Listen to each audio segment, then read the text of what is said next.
నమస్కారం, ఘంటారావానికి స్వాగతం. ముందుగా ప్రధానాంశాలు.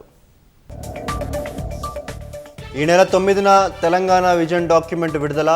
రాష్ట్ర భవిష్యత్తు ప్రణాళికను పొందుపరుస్తామన్న భట్టి.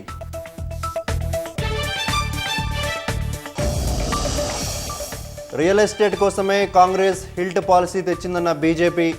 ఈ నెల 7న ప్రజావంచన దినంగా నిర్వహిస్తామన్న రామచంద్రరావు. ఇవాళ 180కి పైగా విమానాలను రద్దు చేసిన ఇండిగో సంస్థ. ముంబై, ఢిల్లీ, హైదరాబాద్ నుంచి సర్వీసుల నిలిపివేత.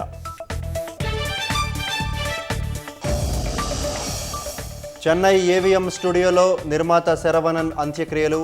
నివాళి అర్పించిన సీఎం స్టాలిన్ సహా తమిళ చిత్ర పరిశ్రమ. జేడీఎస్ మాజీ ఎంపీ ప్రజ్వల్ రేవణ్ణకు కర్ణాటక హైకోర్టులో చుక్కెదురు. అత్యాచార కేసులో జీవిత ఖైదు రద్దు విజ్ఞప్తిని కొట్టేసిన ధర్మాసనం.